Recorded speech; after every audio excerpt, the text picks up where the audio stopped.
বর্তমানে ঋতু পরিবর্তনের সাথে সাথে সর্দি, জ্বর, গা হাত পা ব্যথা, শরীরের মধ্যে ম্যাজম্যাজ করা এই ধরনের সমস্যার মধ্যে অনেকেই কিন্তু পড়ে যাচ্ছেন। আপনি কি জানেন এই ধরনের সমস্যার জন্য হোমিওপ্যাথিতে খুব চমৎকার একটা ওষুধ আছে, যে ওষুধটা এই প্রবলেমগুলোকে একদম গোড়া থেকে নির্মূল করতে পারে। ওষুধটার নাম হলো রাস্টক্স এবং এই ওষুধটা নিয়ে আজকে আমরা কথা বলবো ইনশাআল্লাহ। আসসালামু আলাইকুম, আমি Mahmud Al Hasan, DHMS third year, and welcome to my channel Mahmud's homeo care. Recent আমার কাছে একজন রুগী আসছিলেন, কোমরে প্রচন্ড ব্যথা এবং গায়ে হালকা জ্বর ছিল ওনার। তিনি আমাকে জানান যে বৃষ্টিতে হঠাৎ করে ভিজার পর থেকে তার এই সমস্যাটা তৈরি হয়েছে।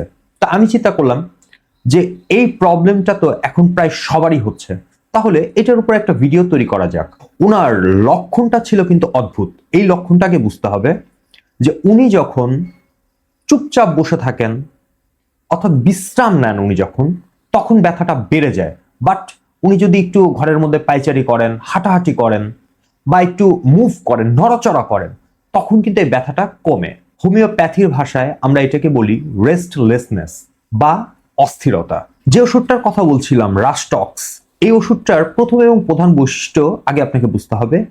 যদি কারো বৃষ্টিতে ভেজার কারণে, ভেজা আবহাওয়ার কারণে বা ভিজে অসুস্থতা তৈরি হয়, জ্বর ঠান্ডা তৈরি হয়, তাহলে রাস্টক্স চমৎকারভাবে কাজ করে।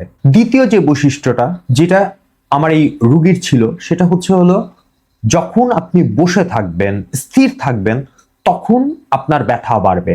যখন আপনি মুভ করবেন, নড়াচড়া করবেন, হাঁটাচলা করবেন, তখন আপনি আরাম পাবেন, তখন আপনার ব্যথা কমে আসবে। তৃতীয় আরেকটা বৈশিষ্ট্যের কথা আমি বলবো, যদি এইটা মিলে যায় তাহলে ধরে নিতে পারেন রাস্টক্স আপনার জন্য প্রথম এবং প্রধান চয়েস। সেটা হলো জিহ্বার যে সামনের যে অংশটা, এই অংশটা যদি লাল হয়ে যায় এবং ত্রিকোণাকৃতি অর্থাৎ ত্রিকোণ একটা আকৃতি যদি দেখা যায়, তাহলে বুঝে নিতে হবে রাস্টক্স আপনার জন্য। এই লক্ষণগুলো মিলে যাওয়ার সাথে সাথে আপনি দেখবেন যে রাস্টক্স ব্যবহার করলে এটা জাদুর মতো কাজ করবে। এই রাস্টক্স যে শুধুমাত্র ব্যথাতে কাজ করে, বিষয়টা শুধু এমন না, বরঞ্চ বিষয়টা এমন যে এই রাস্টক্স যে কোনো ধরনের সর্দি জ্বরে, যে কোনো ধরনের বাতের ব্যথায় সমানভাবে কাজ করে। এখন চলে আসে এই ওষুধটাকে কত পোটেন্সিতে আমরা ব্যবহার করতে পারি। যে কোনো ধরনের তীব্র প্রবলেমে, যদি প্রবলেমটা হয় তীব্র, তাহলে 200 থেকে আমরা সাধারণত স্টার্ট করি।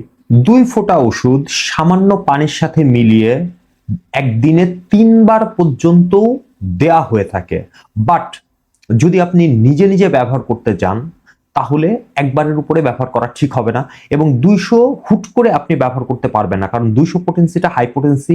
যদি আপনাকে 200 পোটেন্সি ব্যবহার করতে হয়, তাহলে অবশ্যই আপনাকে রেজিস্টার্ড কোনো হোমিওপ্যাথিক ডাক্তারের পরামর্শ নিয়ে ব্যবহার করতে হবে এবং উনি আপনাকে বিষয়টা জানাই দিবে যে যখনই আপনার রোগের তীব্রতা কমে আসবে, ঠিক এরপর থেকে ওষুধের মাত্রাও আপনি কমায় আনবেন। এটা আপনাকে আপনার ডাক্তার ক্লিয়ার করে বলে দিবেন।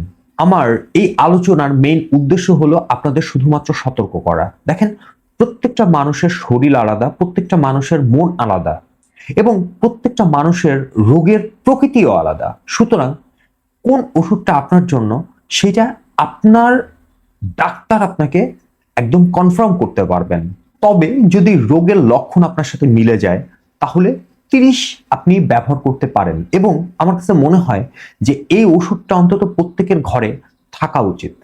ভিডিওটি ভালো লাগলে শেয়ার করুন এবং এই ধরনের স্বাস্থ্য টিপস নিয়মিত পেতে মাহমুদস হোমিও কেয়ার চ্যানেলটিকে সাবস্ক্রাইব করে রাখুন। সো ভিউয়ার্স, এই ছিল আজকের ভিডিও। ইনশাআল্লাহ খুব দ্রুত দেখা হবে নতুন কোনো ভিডিও নিয়ে। ততক্ষণ পর্যন্ত সকলে ভালো থাকবেন, সুস্থ থাকবেন, আমার জন্য দোয়া করবেন। আল্লাহ হাফেজ। আসসালামু আলাইকুম ওয়া রাহমাতুল্লাহি ওয়া বারাকাতুহু।